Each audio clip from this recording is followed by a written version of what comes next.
Recent researches में maternal obesity यानी अगर माता का वेट बहुत ज़्यादा है उसका भी रिलेशन पाया गया है बच्चे में होने वाले टेस्टिकुलर कैंसर से। ओवरवेट होना अपने आप को भी कैंसर कराने का रिस्क बढ़ाता है और होने वाले बच्चे में भी रिस्क बढ़ाता है। तो कौन से एज ग्रुप है जिसमें टेस्टिकुलर कैंसर होने का रिस्क सबसे ज़्यादा है? देखिए 15 साल से 40 साल की जो एज है इसमें सबसे ज़्यादा टेस्टिकुलर कैंसर पाए जाते हैं। पीक 30 की एज में होता है। क्या और रिस्क फैक्टर्स होते हैं टेस्टिकुलर कैंसर होने के जो हम अपने आसपास देखते हैं? जो मदर है उनके पेट में अगर एक मेल चाइल्ड है तो ऐसा देखा गया है कुछ फैक्टर्स ऐसे होते हैं से फॉर एग्जांपल एनवायरमेंटल एक्सपोजर जो हमारे वातावरण में प्रदूषण है, खासकर पेस्टिसाइड्स और कुछ ऐसे केमिकल्स हैं जो हार्मोन्स की तरह काम करते हैं। अगर मदर ने उसका इंजेक्शन किया है तो ऐसा देखा गया है कि उससे बच्चे में होने वाला टेस्टिकुलर कैंसर का रिस्क बढ़ जाता है। माँ ने प्रेगनेंसी के दौरान कुछ ऐसी चीज़ें खाएं जिससे कि बच्चे को टेस्टिकुलर कैंसर हो जी सकता है? बिल्कुल, ये एक ऐसा कुछ केमिकल्स होते हैं जो ईस्ट्रोजन हार्मोन की तरह काम करते हैं। इन्हें हम हार्मोनल डिसरप्टर्स कहते हैं। सबसे कॉमनली ये पेस्टिसाइड्स में मिलते हैं। और जैसे आपने कहा कि टेस्टिस पेट में ही रह जाता है, इसके अलावा भी कोई और सिम्टम्स है प्रेगनेंसी के बाद जो बच्चे में देखने चाहिए जिससे पता चल सकता है कि टेस्टिस अब नॉर्मल है, हो सकता है कैंसर है? कई बार पेनिस में कुछ डिफॉर्मिटीज होती हैं, कभी एक टेस्टिस नीचे नहीं होती है, कभी दोनों नहीं होती हैं। इस तरह की कोई भी अगर एबनॉर्मेलिटी है तो वो चेकअप ज़रूरी है क्योंकि इन सारी एबनॉर्मेलिटीज़ के साथ कैंसर का रिस्क स्लाइटली ज़्यादा होता है। वो सेल्फ एग्जामिनेशन कर सकते हैं, खुद से घर पर ही बैठ करके देख सकते हैं कि कहीं उनके टेस्टिस में कोई अबनॉर्मलिटीज तो नहीं है? जब भी एग्जामिन करना है दोनों हाथों का इस्तेमाल करना होता है। एक हाथ से टेस्टिकल को फिक्स करना होता है और दूसरे हाथ से फिंगर्स और थंब के बीच में टेस्टिस को रोल करके देखना होता है जेंटली। जब जेंटली इसको फील करके देखा जाता है तो it should be smooth and इसमें कोई पेन नहीं होना चाहिए, किसी भी तरह की गांठ नहीं मिलनी चाहिए। वो होता है पेनलेस हार्ड लंप, यानी बिना दर्द के एक ऐसी गांठ होती है जो कि एबनॉर्मल फील होती है as compare to the normal testis. जैसे किसी भी एक टेस्टी में है कैंसर, एक को हमने निकाल दिया तो एक टेस्टिस के सहारे लाइफ नॉर्मल बिता सकते हैं? बिल्कुल, मरीज का सेक्सुअल फंक्शन तो लोगों को सबसे बड़ा मिथ यही है कि अगर टेस्टिकुलर कैंसर हो गया है तो उसके बाद आप बच्चा नहीं कर सकते। स्पर्म प्रोडक्शन अफेक्ट होता है आफ्टर मेजर ट्रीटमेंट्स। कई बार हमें बड़े ऑपरेशंस करने पड़ते हैं अगर ये गांठें पेट के अंदर बड़ी बड़ी हो गई हैं, उन्हें निकालना पड़ता है तो स्पर्म प्रोडक्शन पे असर पड़ता है। टेस्टिस को हेल्दी रखने के लिए कुछ स्पेसिफिक खाना खा सकते हैं? Any super foods? कोई सुपर फूड या कोई डाइटरी प्रिकॉशंस नहीं है जो टेस्टिस के कैंसर को कम कर सके। आज हम अपने एनबीटी लाइफ के हेल्थ पॉडकास्ट में एक बहुत ही इंपॉर्टेंट टॉपिक को डिस्कस करने वाले हैं। आज हम बात करेंगे टेस्टिकुलर कैंसर की। आखिर ये कैंसर हो कैसे जाता है, क्या रिस्क फैक्टर्स है हमारे आसपास में या हम अपनी डेली लाइफ में ऐसी क्या गलतियां कर रहे हैं जिसकी वजह से टेस्टिकुलर कैंसर का खतरा आज के टाइम पर बढ़ता जा रहा है। किन लोगों में इसका रिस्क सबसे ज्यादा है, इसके सिम्टम्स क्या दिखाई देते हैं और कुछ ऐसे सिम्टम्स जो हम घर बैठे ही देख सकते हैं। साथ ही हम अभी से ही अपने लाइफस्टाइल में से क्या बदलाव ला सकते हैं जिसकी वजह से आगे चलकर टेस्टिकुलर कैंसर का रिस्क हम कम कर सके। इन सभी एस्पेक्ट्स पर बात करने के लिए आज हमारे साथ इस पॉडकास्ट में एक स्पेशल एक्सपर्ट जुड़े हैं जो इस टॉपिक के लिए परफेक्ट है। हमारे साथ है doctor Nitin Srivastava, lead consultant urologist, Manipal hospitals. तो डॉक्टर, सबसे पहले सेशन में आपका बहुत बहुत स्वागत है। थैंक यू डॉक्टर, इस सेशन के जरिए हम टेस्टिकुलर कैंसर के बारे में ज़्यादा से ज़्यादा जानने की कोशिश करेंगे। ये भी जानेंगे कि टेस्टिस को हाइजीनिक रखना, हाइजीन मेंटेन करना कितना ज़्यादा ज़रूरी है। तो सबसे पहले आप यही बताइए कि टेस्टिस में कैंसर कैसे हो जाता है, क्या रीज़न होता है? देखिए, कैंसर एक ऐसी बीमारी है जो किसी भी ऑर्गन में हो सकती है। जहाँ भी हमारे सेल्स डिवाइड हो रहे हैं, पुराने सेल्स की जगह नए सेल्स बन रहे हैं, उन नए सेल्स बनने की जो प्रक्रिया है उसमें अगर किसी भी तरह का जेनेटिक एरर आ जाता है और वो अनरेगुलेटेड ग्रोथ हो जाती है तो वहाँ पर ट्यूमर बन जाता है और उसे हम कैंसर कहते हैं। This can happen in any part of your body. Testis में भी यही प्रक्रिया होती है। ऑल्दो टेस्टिस में पाए जाने वाले कैंसर्स की संख्या कम है, रेयर है, बट एक पर्टिकुलर एज ग्रुप है, यंग मेल्स, उनमें ये एक खतरनाक बीमारी होती है। ज्यादा है तो कौन से एज ग्रुप है जिसमें टेस्टिकुलर कैंसर होने का रिस्क सबसे ज्यादा है? देखिए 15 साल से 40 साल की जो एज है इसमें सबसे ज़्यादा टेस्टिकुलर कैंसर पाए जाते हैं। ओके पीक 30 की एज में होता है। ओके, तो ऐसे जैसे कैंसर को बोला जाता है कि धीरे धीरे सिम्टम्स देता जी। है और बहुत ही बाद में पता चलता है, एज ग्रुप जब बढ़ जाती है तब हम्म। मोस्टली 30s 40s के बाद। बट आपने 15 से 40 साल ही बोला, तो अर्ली यंग जो लोग होते हैं फिर वो क्या ऐसी गलतियां कर रहे हैं कि टेस्टिस कैंसर का शिकार हो रहे हैं वो? देखिए, इसमें लोग ऐसी कोई गलती नहीं कर सकते जिससे कि टेस्टिकुलर कैंसर हो जाए। गलती ये हो जाती है कि हम उसको टाइमली डॉक्टर के पास लेकर नहीं पहुंचते। तब तक ये बीमारी बढ़ चुकी होती है, कई बार इलाज के दायरे से बाहर जा चुकी होती है। तो ऐसी कोई खास गलती हम नहीं पॉइंट आउट कर सकते हैं, खासकर टेस्टिकुलर कैंसर में। जैसे बाकी कैंसर्स हैं जिनका एक स्ट्रॉन्ग रिलेशन है स्मोकिंग के साथ, अल्कोहल के साथ, टेस्टिकुलर कैंसर का रिलेशन इन चीज़ों से नहीं है। तो किसी को भी हो सकता है। किसी को भी हो सकता है। ओके, क्या और रिस्क फैक्टर्स होते हैं टेस्टिकुलर कैंसर होने के जो हम अपने आसपास देखते हैं? को एज तो हमने बात कर ली 15 से 40 साल, इसके अलावा और क्या कारण है टेस्टिकुलर कैंसर होने के? देखिए, जैसे कि ये कैंसर रिलेटिवली यंग एज में मिलता है। हम्म, इसके रिस्क फैक्टर जब बच्चा गर्भ में होता है वहाँ से शुरू हो जाते हैं, अच्छा, प्रेगनेंसी के दौरान? प्रेगनेंसी के दौरान। सो जब जो मदर है उनके पेट में अगर एक मेल चाइल्ड है, तो ऐसा देखा गया है कुछ फैक्टर्स ऐसे होते हैं, से for example environmental exposure, Okay. जो हमारे वातावरण में प्रदूषण है, खासकर पेस्टिसाइड्स और कुछ ऐसे केमिकल्स हैं जो हार्मोन्स की तरह काम करते हैं। अगर मदर ने उसका इंजेक्शन किया है, तो ऐसा देखा गया है कि उससे बच्चे में होने वाला टेस्टिकुलर कैंसर का रिस्क बढ़ जाता है। मतलब कि माँ ने प्रेगनेंसी के दौरान कुछ जी। ऐसी चीजें खाई जिससे कि बच्चे को टेस्टिकुलर कैंसर हो जी, सकता बिल्कुल। है? जी। क्या है वो चीजें? ये एक ऐसा कुछ केमिकल्स होते हैं जो ईस्ट्रोजन हार्मोन की तरह काम करते हैं। इन्हें हम हार्मोनल डिसरप्टर्स कहते हैं। सबसे कॉमनली ये पेस्टिसाइड्स में मिलते हैं। ठीक है। कुछ और केमिकल्स हैं, पॉली एरोमेटिक कंपाउंड्स हैं, जो कि ऑक्यूपेशनल एक्सपोजर होता है, मेटल इंडस्ट्री होती है, केमिकल इंडस्ट्रीज में जो काम करते हैं उनको भी, अगर कोई प्रेग्नेंट लेडी इन इंडस्ट्रीज में काम कर रही है तो उन्हें ये एक्सपोजर्स हो सकते हैं। कुछ केमिकल जैसे DES करके केमिकल हुआ था, वो बैन कर दिया गया है बिकॉज इससे ये रिस्क बढ़ता है। पर किसी चीज़ को हम पिन पॉइंट नहीं कर सकते कि ये खाना खाया या ये किया इससे हो गया। ये बहुत मल्टीफैक्टोरियल रीज़न होता है। इसके अलावा रिसेंट रिसर्चेज में मैटरनल ओबेसिटी, यानी अगर माता का वेट बहुत ज़्यादा है, उसका भी रिलेशन पाया गया है बच्चे में होने वाले टेस्टिकुलर कैंसर से। Okay. तो मतलब ओवरवेट होना भी अपने जी, आप में एक बहुत बड़ा एक रिस्क फैक्टर है। ओवरवेट होना अपने आप को भी कैंसर कराने का रिस्क बढ़ाता है और होने वाले बच्चे में भी रिस्क बढ़ाता है। प्रेगनेंसी के दौरान अगर वेट गेन हो रहा है उससे ज्यादा चांसेस है कि अगर शुरू से ही वेट गेन? शुरू से जो वेट गेन है। ओके, आपने जैसे जो भी पेस्टिसाइड्स और केमिकल्स की बात की, तो आजकल हमारी लाइफस्टाइल ऐसी है कि जैसे अगर आम की ही बात कर ली जाए तो ये एक पर्टिकुलर सीजन में मिलता है, लेकिन अब हमें ये सीजन से पहले, सीजन के बाद में भी लंबे टाइम तक मिला है। बट ऑब्वियस है कि उसमें कुछ ऐसे केमिकल्स मिलाए जाते हैं जिसकी वजह से उसका ड्यूरेशन इतना बढ़ गया है। तो क्या खानों में जो केमिकल का एक्सपोजर हो रहा है, प्रोसेस्ड फूड बहुत ज़्यादा हम खा रहे हैं जिसमें बहुत ज़्यादा प्रिजर्वेटिव्स और केमिकल्स मिलाए जाते हैं, इस वजह से भी है टेस्टिकुलर कैंसर का कहीं रिस्क? ना कहीं कोई रिलेशन जरूर है। किस केमिकल से कितना रिस्क है ये बताना बहुत मुश्किल है, क्योंकि हजारों केमिकल्स हमारे पानी में है, हमारी जमीन में है, इवन हवा में भी। हवा में है। जिस पानी से हम पौधों को सींच रहे हैं उसमें भी वही सब मिला हुआ है। तो ये बोलना बहुत मुश्किल है, लेकिन जितना हो सके हमें नेचुरल रहना चाहिए।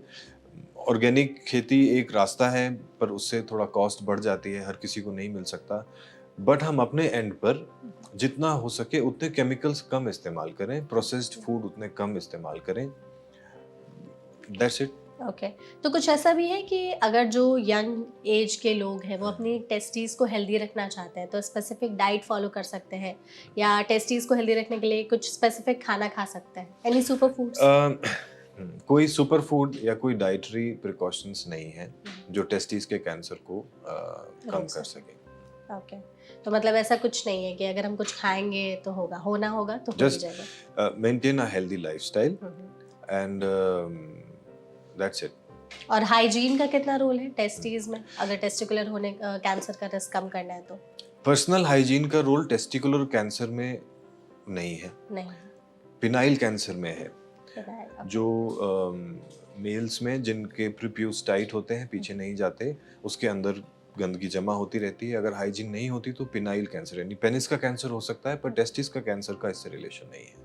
टाइट अंडरवियर का भी कुछ रिलेशन है कि उसको भी नहीं, पहनने से उसका भी नहीं, कोई रिलेशन, क्योंकि कैंसर लोगों के से मन कोई में रिलेशन मिथ्स है बहुत ज्यादा कि अगर आप टाइट पहनते हैं या एक सॉर्ट ऑफ फैब्रिक आप यूज करते हैं तो उसकी वजह से भी हो सकता है, नहीं, इसका कोई रिलेशन कोई नहीं। रिलेशन नहीं। तो अगर कोई मेजर एक फैक्टर का भी हमें नाम लेना हो टेस्टिकुलर कैंसर होने में तो वो क्या होगा फिर? सबसे इम्पोर्टेंट जो आज तक हमने देखा है वो एक कंडीशन होती है क्रिप्टोर्किडिज्म। ओके। ये ऐसी कंडीशन है जब बच्चा पैदा होता है और उसकी टेस्टिस नीचे स्क्रोटम में नहीं होती, अच्छा, ये टेस्टिस पेट में ही रह जाती है। टेस्टिस पेट में? जी, क्योंकि नॉर्मल टेस्टिस पेट से नीचे डिसेंड करती हाँ। है, जो कि कई बार बर्थ के टाइम पे मेल चाइल्ड में नीचे की तरफ नहीं होती, पर with in a few months वो धीरे धीरे नीचे आ जाती है। ओके। लेकिन अगर ये 3 महीने तक 6 महीने तक नीचे नहीं आई है, उसके बाद इसको डॉक्टर को नहीं दिखाया, ये अंदर ही रह गई, तो सबसे ज्यादा कैंसर इन्हीं टेस्टिकल्स में मिलता है, जो कि एक एबनॉर्मल जगह पे फंस के रह जाती है। ओके। तो प्रेगनेंसी के बाद ही टेस्टिस कैंसर डेवलप होता है बच्चों में या उसी दौरान भी हो सकता है? टेस्टिस कैंसर का रिस्क बढ़ जाता है, हम्म। लेकिन कैंसर डेवलप होने में टाइम लगता है। ओके। वो आमतौर पे 15 साल के बाद ही पता चलता पता है। चलता है, उसी के बाद डेवलप होता है। तो 15 सालों तक क्या फिर उस बच्चे में टेस्टिस कैंसर धीरे धीरे डेवलप हो रहा होता? हो सकता है धीरे धीरे डेवलप हो रहा है, या कुछ चेंजेस ऐसे अंदर हैं। देखिए, 14-15 साल के बाद हार्मोनल चेंजेस होते हैं, हम्म। तो जो कुछ बेसिक चेंजेस हुए हैं, एरर्स हुए हैं, वो सामने आने शुरू हो जाते हैं। तो पता चलता दैट है। Might be the. और जैसे आपने कहा कि टेस्टिस पेट में ही रह जाता है, इसके अलावा भी कोई और सिम्टम्स है प्रेगनेंसी के बाद जो बच्चे में देखने चाहिए जिससे पता चल सकता है कि टेस्टिस अब नॉर्मल है, हो सकता है कैंसर है? स्ट्रक्चरल एबनॉर्मेलिटीज, यानी कि जो जननांग है, रिप्रोडक्टिव ऑर्गन्स हैं, अगर उसमें किसी भी तरह की एबनॉर्मेलिटी होती है, उसको तुरंत डॉक्टर के साथ चेक कराना चाहिए। कई बार पेनिस में कुछ डिफॉर्मिटीज होती हैं, कभी एक टेस्टिस नीचे नहीं होती है, कभी दोनों नहीं होती हैं। इस तरह की कोई भी अगर एबनॉर्मेलिटी है तो वो चेकअप जरूरी है, क्योंकि इन सारी एबनॉर्मेलिटीज के साथ कैंसर का रिस्क स्लाइटली ज्यादा होता है। ओके। और जैसे जो बच्चे अब बड़े हो गए हैं, सब लेट सपोज जी। 15 से 40 साल के एज ग्रुप में है, हम्म, वो सेल्फ एग्जामिनेशन कर सकते हैं, खुद से घर पर ही बैठ करके देख सकते हैं कि हम्म, कहीं उनके टेस्टिस में कोई अबनॉर्मलिटीज तो नहीं है हम्म। और ये कैंसर का रिस्क तो नहीं बढ़ा रहा है? ब्रेस्ट एग्जामिनेशन सेल्फ एग्जामिनेशन की तरह टेस्टिकुलर सेल्फ एग्जामिनेशन भी बहुत सारी गवर्नमेंट्स रिकमेंड करती हैं, क्योंकि खासकर वेस्टर्न कंट्रीज में टेस्टिकुलर कैंसर काफी ज्यादा बढ़ रहा है। इंडिया में इतना ज्यादा नहीं बढ़ रहा, पर फिर भी हम वेस्टर्न कंट्रीज के रास्ते पर ही चल चल रहे रहा है, हैं। करेक्ट। तो हमारा भी ये रिकमेंडेशन होता है that all main should self examine themselves. Her teenage को, और जो इस एज ग्रुप में है खासकर 15 से 40 साल के बीच में, उन्हें अपने आप को सेल्फ एग्जामिन करना चाहिए। इसमें सबसे जरूरी ये है कि अगर हम किसी भी तरह की एबनॉर्मेलिटी को टाइमली पकड़ पाते हैं, अर्ली डिटेक्शन हो जाता है, तो उसका ट्रीटमेंट पॉसिबल होता है। ओके। तो सेल्फ एग्जामिनेशन कर रहे हैं तो हम क्या चीजें देखें जिससे पता चल सकता है कि ये नॉर्मल नहीं है, that's can be cancer? Self examination का एक तरीका होता है। ठीक है। आइडियली टाइम वो चूज करना चाहिए, जैसे एक गर्म शावर के बाद, जिस समय टेस्टिकल्स रिलेटिवली रिलैक्स्ड हैं, ठीक है, स्टैंडिंग पोजीशन में करना आरामदायक हो सकता है। तीसरा, जब भी एग्जामिन करना है, दोनों हाथों का इस्तेमाल करना होता है। एक हाथ से टेस्टिकल को फिक्स करना होता है और दूसरे हाथ से फिंगर्स और थंब के बीच में टेस्टिस को रोल करके देखना होता है जेंटली। जब जेंटली इसको फील करके देखा जाता है तो it should be smooth and इसमें कोई पेन नहीं होना चाहिए, किसी भी तरह की गांठ नहीं मिलनी चाहिए। फिर इसी तरह से एक बार में एक टेस्टिस एग्जामिन करनी है, फिर इसी तरह से दूसरी तरफ एग्जामिन करना है।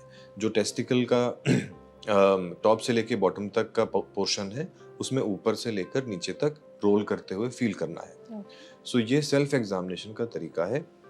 इसको आइडियली महीने में एक बार करके देखना चाहिए। नहाने के बाद कभी भी बच्चे कर सकते हैं, इवन बड़े भी कर सकते हैं। किसी भी तरह की एबनॉर्मेलिटी, खास करके कोई गांठ या हार्डनेस अगर फील होती है, तो तुरंत यूरोलॉजिस्ट या किसी भी डॉक्टर से एक बार मिलना होता है। कंसल्ट करें। अगर पेन भी हो रहा है तो उस टाइम पर भी? पेन आमतौर पे टेस्टिकुलर कैंसर का सिम्टम नहीं होता है। टेस्टिकुलर कैंसर्स मोस्टली पेनलेस होते हैं। ओके। तो अगर हमें कुछ मिलता है जो कैंसर है, वो होता है पेनलेस हार्ड लंप, हाँ। यानी बिना दर्द के एक ऐसी गांठ होती है जो कि एबनॉर्मल फील होती है as compare to the normal testis. Okay, तो थोड़ा सिम्टम्स को ही और जी। हम बातचीत कर लेते हैं इसके बारे में। एक तो आपने कहा कि पेनलेस होगा, दूसरा आपने कहा कि लंप फील होगा या फिर कोई गांठ जैसी फील होगी, तो ये सारे सिम्टम्स हैं। इसके अलावा हम आपसे कुछ और सिम्टम्स पूछेंगे, आप प्लीज़ बताइएगा। सबसे पहले तो क्या टेस्टिस के साइज या शेप में भी बदलाव हो रहा है, तो ये भी टेस्टिकुलर कैंसर की तरफ इशारा है? नॉर्मली दोनों टेस्टिस में एक टेस्टिस बड़ी एक छोटी, ये नेचुरल होता है। एक टेस्टिस नीचे हैंग करती है, एक ऊपर रहती है, ये नेचुरल होता है।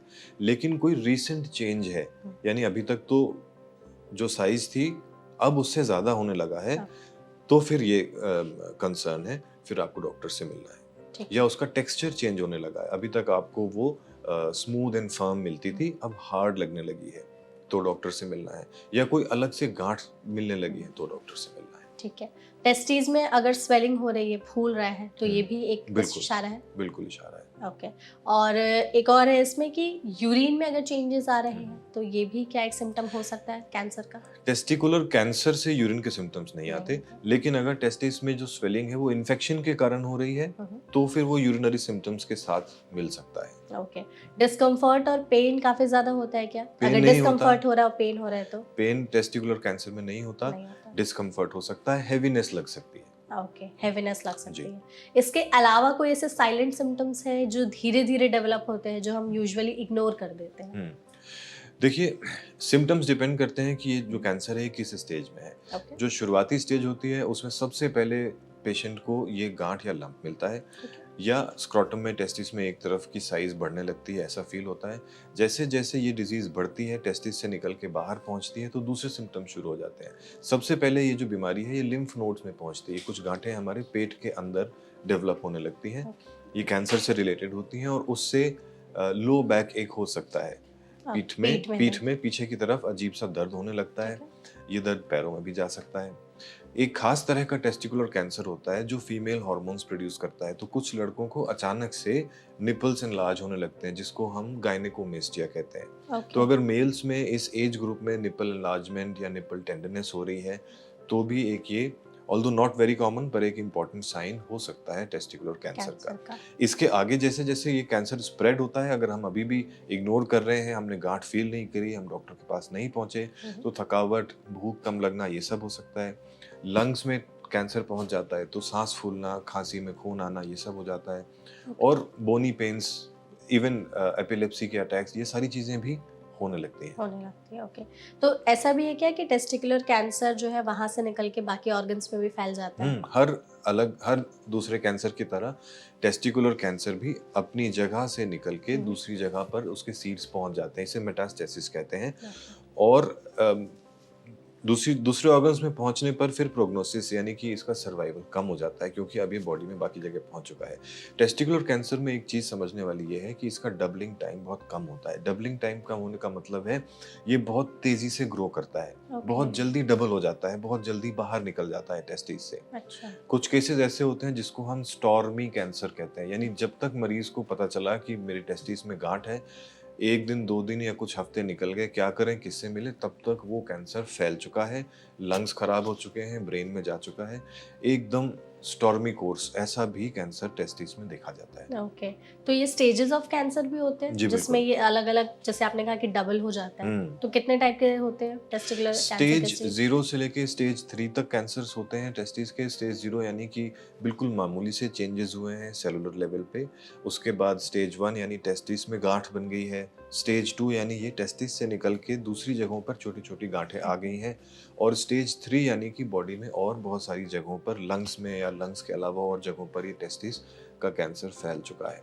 तो किस स्टेज में अगर टेस्टिस कैंसर पकड़ में आ जाता है तो ट्रीटमेंट इजी होता है, और किस स्टेज में पकड़ में आता है तो ट्रीटमेंट भी बहुत मुश्किल होता है? टेस्टिकुलर कैंसर का ट्रीटमेंट आज के ज़माने में बहुत आसान हो गया है, बहुत इफ़ेक्टिव हो गया है।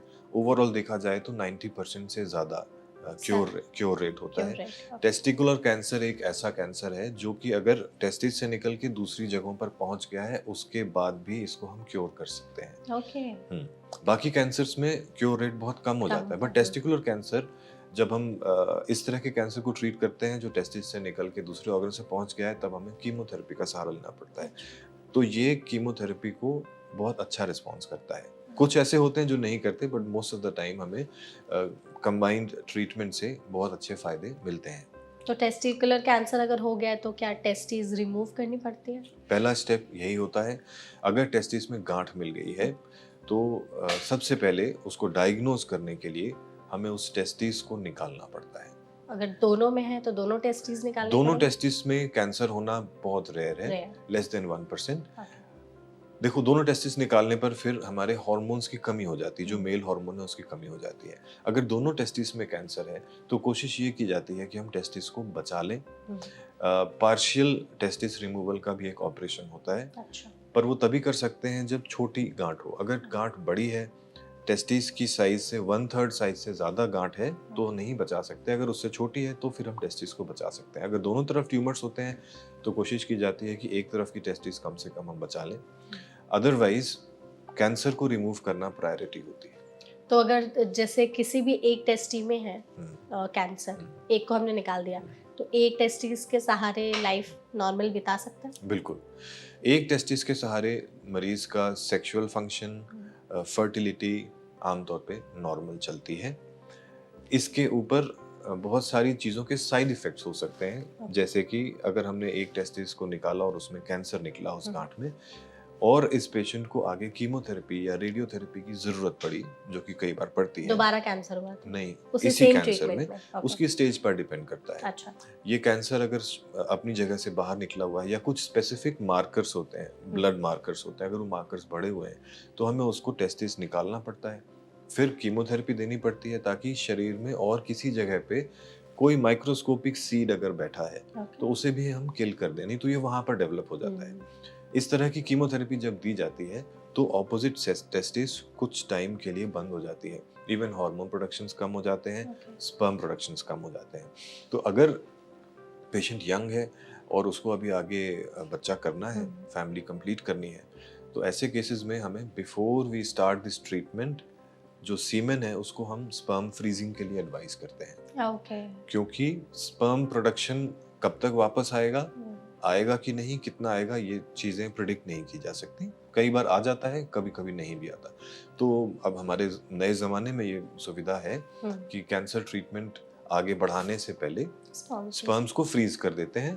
इन केस अगर भगवान ना करे ऐसा हुआ कि वापस स्पर्म प्रोडक्शन नहीं आया, तो हम उनको यूज़ करके फिर फैमिली कंप्लीट करा सकते हैं मरीज की।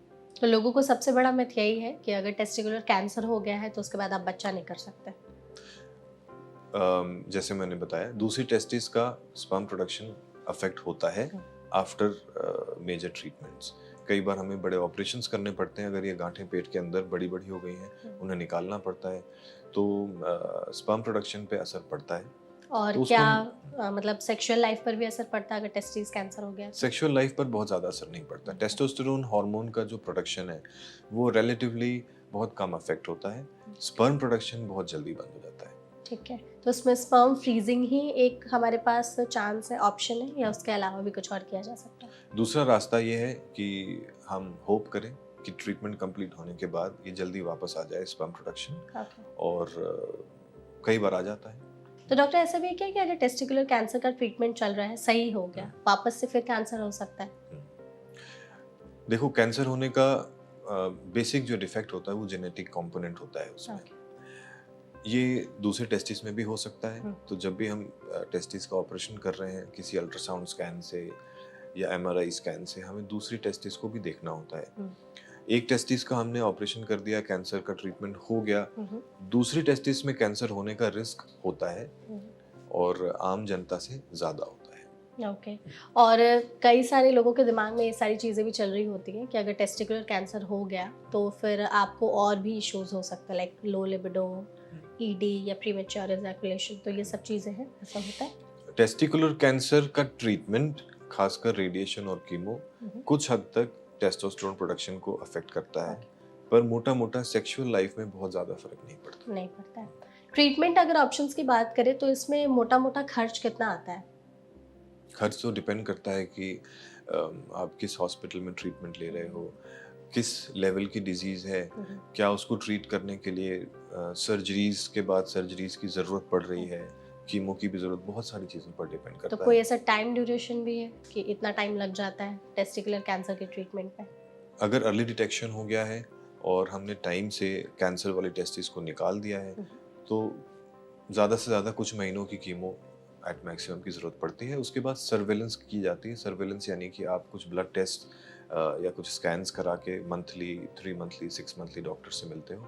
उसके बाद इसका ट्रीटमेंट खत्म हो जाता है। ओके।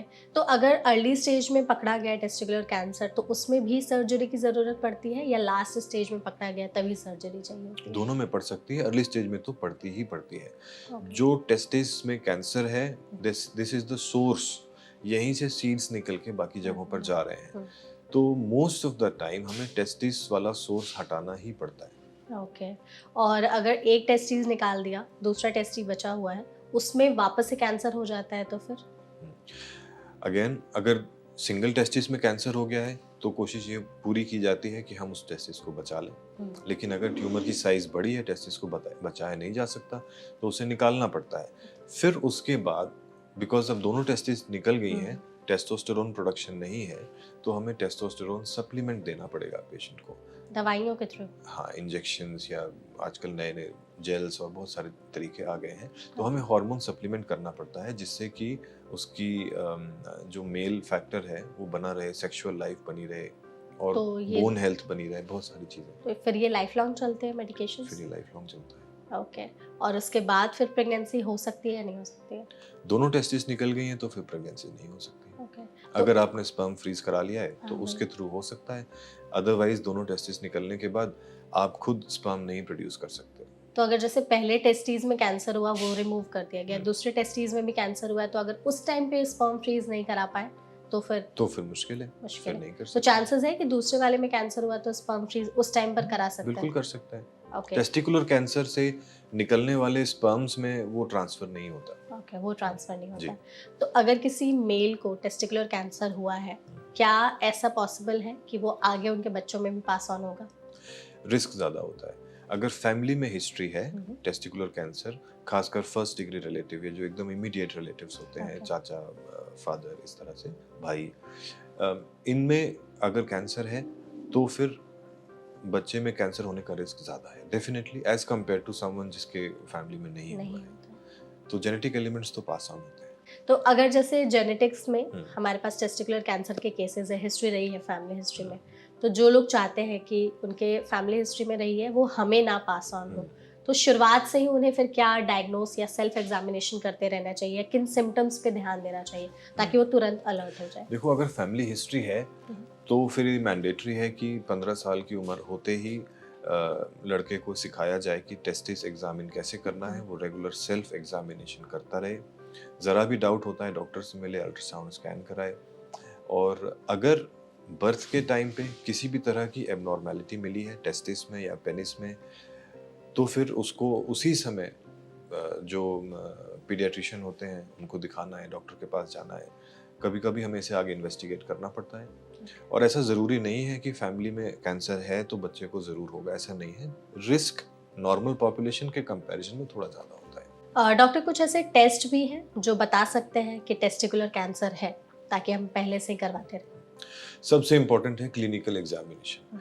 यानी अगर डॉक्टर को हाथ पे टेस्टिस एबनॉर्मल फील हो गई तो दैट्स द एंड, वहीं पर डिसाइड हो गया कि इसको निकालना है। अगर किसी भी तरह का डाउट होता है, सपोज हार्डनेस नहीं है या रिसेंट साइज बड़ी हो गई है बट टेक्सचर नॉर्मल है, तो हमको फिर अल्ट्रासाउंड स्कैन का सहारा लेना पड़ता है। उसमें हमें दोनों टेस्टिस देखनी होती हैं। इसके बाद भी कंफ्यूजन रह जाता है तो एमआरआई स्कैन्स करने पड़ते हैं। और ये तो हो गया उस गांठ को देखने की जांचें। ये कहाँ तक फैला हुआ है ये देखने के लिए पेट का सीटी स्कैन या एमआरआई वो करना पड़ता है, अगर कैंसर का डाउट है तो। ओके। और फिर इसके रिजल्ट्स कितने दिन में आ जाते हैं? With in a couple of days, 1-2 दिन में अच्छा। उसके रिजल्ट्स पता चल जाते हैं। ओके। डॉक्टर, जैसे टेस्टिकुलर कैंसर की अगर जब भी बात की जाती है तो लोगों के दिमाग में बहुत सारे मिथ्स भी हैं, तो हम आपसे एक आध दो मिथ्स पूछेंगे, बिल्कुल। प्लीज़ वो बताइएगा। बहुत सारे लोगों का कहना है कि ओरल सेक्स के कारण भी टेस्टिकुलर कैंसर होने के चांसेस बढ़ जाते हैं, सच है या नहीं? नहीं, ये ओरल गलत? सेक्स से टेस्टिकुलर कैंसर का कोई रिलेशन नहीं है, बट एचआईवी से रिलेशन है। अगर HIV। HIV इन्फेक्शन है तो उसमें टेस्टिकुलर कैंसर होने का रिस्क बढ़ जाता है। ओके। और क्या टेस्टिकुलर कैंसर अगर किसी को है उस दौरान वो सेक्स नहीं कर सकते हैं? कर सकता है, कोई उसमें दिक्कत कोई नहीं इशू है, नहीं है। बिल्कुल। बहुत सारे लोग ये भी कहते हैं कि आप अगर हाइजीन मेंटेन करके नहीं रखते हैं तो इस वजह से भी टेस्टिस कैंसर होने के चांसेस बढ़ जाते हैं। नहीं, हाइजीन का रिलेशन टेस्टिस कैंसर से नहीं है, पेनिस के कैंसर से है। ओके। कुछ ऐसे खाने हैं जो हम खाते हैं तो लोग बोलते हैं कि आपको टेस्टिस कैंसर का रिस्क हो सकता है, तो ऐसा भी कुछ है या डाइट से कोई रिलेशन नहीं है इसका? कोई ऐसा खास फूड आइटम नहीं है हम्म। जिसको आप डाइट से हटा दो तो रिस्क हट जाएगा। इन जनरल पोल्यूटेड खाना पानी इन सब को मिला के आप अगर अनहेल्दी खाना खा रहे हो, प्रोसेस्ड खाना ज़्यादा खा रहे हो तो रिस्क ज़्यादा है, बाकी कैंसर का रिस्क भी ज़्यादा है, टेस्टिकुलर कैंसर का रिस्क भी ज़्यादा है। एनवायरमेंटल फैक्टर्स का एक बहुत बड़ा रोल लोग कहते हैं कि अगर आप लंबे समय तक ऐसी जगह पर रह रहे हैं जहाँ पर बहुत ज़्यादा एयर पोल्यूशन, वाटर पोल्यूशन है, तो ये आप में टेस्टिकुलर कैंसर होने का रिस्क बढ़ा सकता है। ये सच है? ये सच है। पोल्यूशन का एक बहुत इम्पोर्टेंट रोल है टेस्टिकुलर कैंसर में। इसमें अभी बहुत सारी रिसर्चेस चल रही हैं। कोई खास केमिकल या कोई खास आपको एजेंट बताना मुश्किल है, पर इसका रोल डेफिनेटली कैंसर में है। ओके। अच्छा, अगर टेस्टिकुलर कैंसर का रिस्क अगर जानना है किसी को कि हमें तो नहीं है, तो किन बातों का ख्याल रखना चाहिए जो भी ऑडियंस हमारे इस वीडियो को देख रही है, और हर साल क्या टेस्ट कराना चाहिए ताकि पता चलते रहे कि कहीं कैंसर का रिस्क तो नहीं हो रहा है? देखिए, सबसे ज़रूरी चीज़ है, अगर किसी मेल को ऐसा लगता है कि उसकी टेस्टिस अपनी जगह पर नहीं है, ऊपर है, तो वो एक बहुत बड़ा रिस्क फैक्टर है, डॉक्टर से ज़रूर मिलना है, नंबर 1। नंबर 2, किसी भी तरह की स्ट्रक्चरल एब्नॉर्मैलिटी है, पेनिस में कई बार यूरिन पाइप की एब्नॉर्मैलिटीज़ होती हैं, पेनिस की स्किन की एब्नॉर्मैलिटी होती है जिसको हम हाइपोस्पेडियास कहते हैं, तो डॉक्टर से ज़रूर मिलना है, एग्ज़ामिनेशन कराना है। ये भी देखा गया है कि अगर मेल इनफर्टाइल है, यानी अगर उसको बच्चा पैदा करने में दिक्कत हो रही है, स्पर्म काउंट्स कम हो रहे हैं, तो उसमें भी टेस्टिकुलर कैंसर होने का रिस्क ज़्यादा होता है। अगर ऐसा है कि आपको कंसेप्शन में दिक्कत आ रही है, तो भी डॉक्टर से एग्जामिन कराना है। या आपको अपने रूटीन लाइफ में किसी दिन ऐसा फील हुआ कि टेस्टिस में हैवीनेस है और खासकर कोई गांठ मिल गई, तो भी डॉक्टर के पास जाना है। ओके। अच्छा, एक और आखिरी सवाल कि आपने जैसे हमने बात की कि कैंसर वापस आ गया तो दोनों टेस्टिस रिमूव करने पड़ेंगे, तो उसमें फिर प्रेगनेंसी के चांसेस नहीं है। अगर पहले ही किसी की प्रेगनेंसी प्लानिंग हो चुकी है कंप्लीट, उसके बाद अगर उनको कैंसर हो रहा है, दोनों टेस्टिस हटाने की नौबत आ गई है, तो उसके बाद भी उन्हें वो हार्मोनल इंजेक्शंस लेने होंगे या फिर नहीं?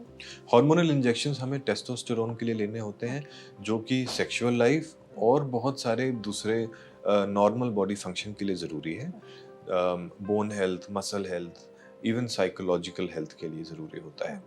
अगर टेस्टोस्टेरोन हट जाता है तो जो पेशेंट्स हैं वो काफ़ी वीक और साइकोलॉजिकली परेशान, डिप्रेस्ड भी हो जाते हैं, तो हमें सप्लीमेंट तो देना पड़ता है। ठीक है।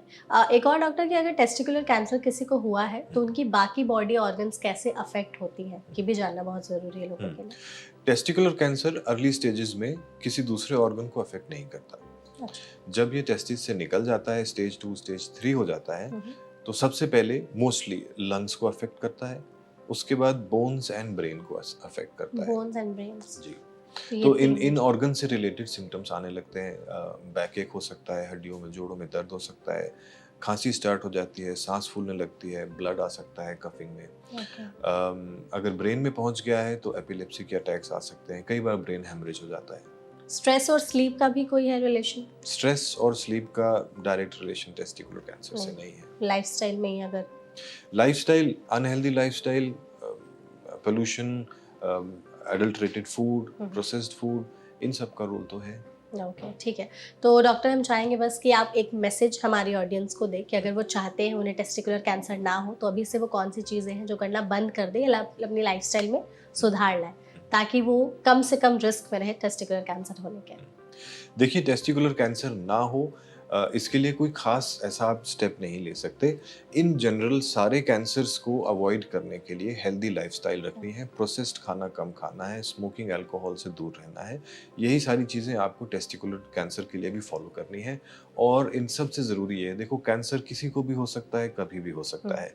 ये सारी चीज़ें कंट्रोल करेंगे, उसके बाद भी हो सकता है। हमारे पास बहुत सारे पेशेंट्स आते हैं जिन्होंने कभी स्मोक नहीं किया, कभी नॉन-वेज नहीं खाया, हमेशा पहाड़ों में शुद्ध हवा में रहे, उसके बाद भी अर्ली स्टेज में कैंसर हो गया। तो कैंसर ना हो ये रिस्क ये बहुत कम आप कंट्रोल कर सकते हैं। हाँ, वेट कंट्रोल करना ये बहुत ज़रूरी है। जरूर। लेकिन अगर किसी भी तरह की एबनॉर्मल सिम्पटम आपको मिल रही है, तो फ़ौरन डॉक्टर से मिलना, उसमें देरी नहीं करनी है। आज के ज़माने में कोई और भी cancer and testicular cancer 95% curable होते हैं अगर हम टाइम से डॉक्टर के पास पहुंच जाते हैं। ओके। अच्छा, ऐसा भी है क्या कि टेस्टिकुलर कैंसर में जान जा सकती है? बिल्कुल। टेस्टिकुलर कैंसर जैसे मैंने पहले बताया, इसमें डबलिंग टाइम कम होता है, ये बहुत तेज़ी से ग्रो करता है। अगर ये लंग्स और बाकी ऑर्गन्स में फैल गया है, तो फिर जान का खतरा बन जाता है। इवन ट्रीटमेंट के बाद भी there is a huge number of patients जो कि Survive नहीं रिस्पॉन्ड कर नहीं करते, सर्वाइव नहीं कर पाते। तो ऐसा कोई है कि किसी स्टेज में सबसे ज्यादा जान का खतरा रहता है? डिपेंड करता है कि किस टाइप का कैंसर है। टेस्टिकुलर कैंसर भी अलग अलग टाइप्स के होते हैं। ओके। उसमें कुछ कैंसर्स हैं जो कीमोथेरेपी को रिस्पॉन्ड नहीं करते हैं, कुछ ऐसे होते हैं जो ट्रीटमेंट के बाद भी ग्रो करते रहते हैं। तो अगर स्टेज ज़्यादा है, ब्लड मार्कर्स बढ़े हुए हैं, दूसरे ऑर्गन्स में फैली हुई है बीमारी, तो सर्वाइवल कम हो जाता है। ओके। तो ये रिस्क हमें ध्यान रखना चाहिए, स्पेशली ट्रीटमेंट के बाद भी डेथ हो सकती है। ट्रीटमेंट के बाद भी कैंसर बढ़ता हुआ मिल सकता है हमें।